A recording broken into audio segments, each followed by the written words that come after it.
Hello, it's Stuart from the Courtyard Kitchen. Happens to be Pancake or Shrove Tuesday today, and I will be doing a live demonstration for our MVQ students, both the level 1 and level 2s from Lisburn and from Newtonards. And I thought it's only appropriate that I should give all of the trainees an opportunity to make what's a very, very simple recipe when it happens to fall on Pancake Day. First ingredient is 100 grams of plain flour, 2 eggs, which I will drop in, and start to give those a little bit of a whisk just to break up the yolks.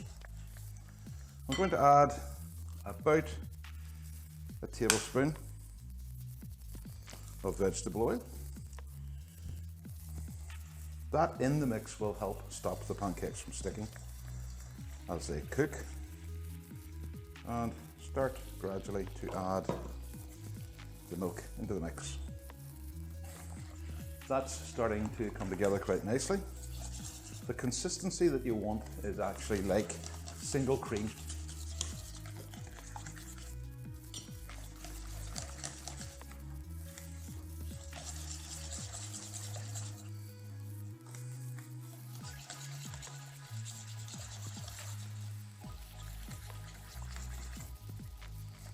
And I think that should about do. Just to show you the consistency of the crepe batter is, as I said, like single cream.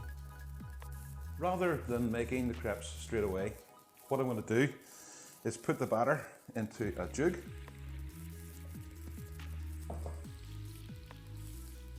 Get the last of the batter out of it.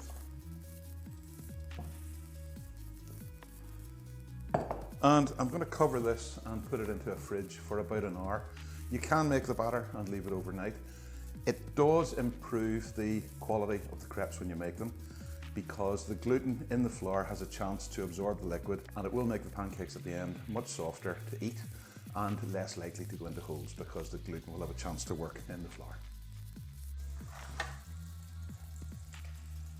Put a good knob of butter into the frying pan. It's a non-stick pan, but it does always help have a little piece of butter in there. This is the batter, which has had about an hour and a half relaxing in the fridge to let it soften. What I'll do now is give it just a little bit of a swirl around in the pan, and that'll only take maybe a couple of minutes to cook. Already you can see the pancake starting to form around the edges here. As it sets, you can see that it's a good non-stick pan. Still a little bit damp around here. It's dried out on this side, and I want to let it set up fully before I try to turn it, because if it's not set properly, there's a chance you can tear it. Still tastes as good, but it ruins the look of the thing. And underneath, turn them over. Just started to brown nicely. And as the heat builds in the pan, the crepes will cook faster and faster, so it is important to have everything ready. And I think if I turn this, I should see that it's nicely coloured on the other side. What I'm going to do is lift that out, put it onto a plate, and set it just to the side. And on that, a little bit of non-stick baking parchment, and go again.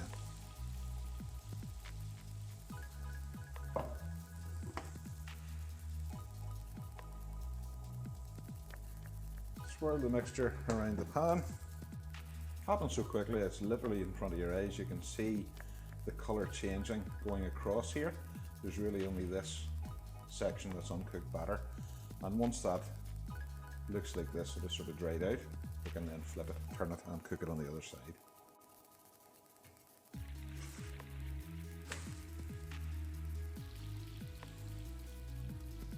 And again, probably 30 seconds, and that will be enough.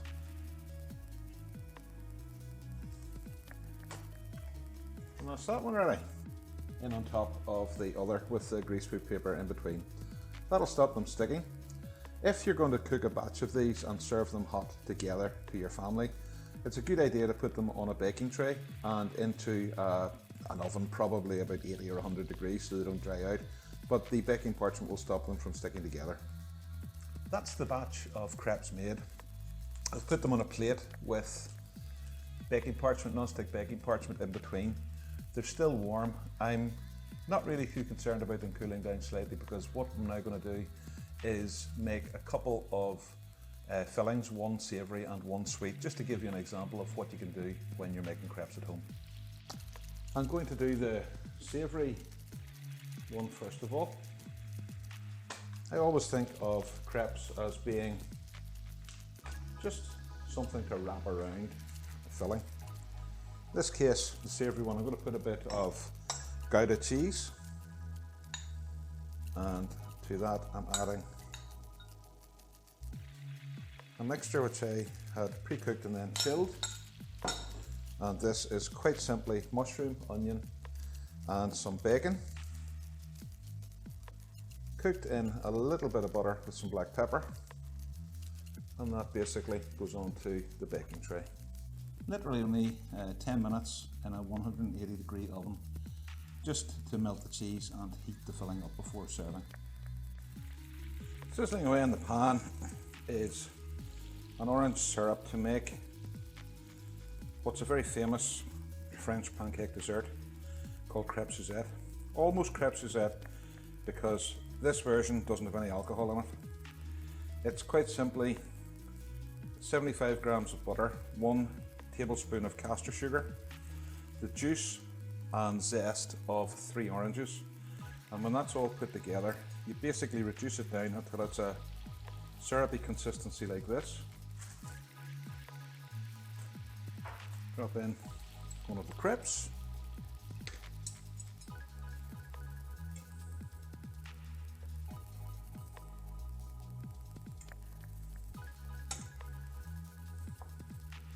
Coat it in the syrup and allow it to heat through. And the crepe has heated through in the syrup. Take it out onto a serving plate,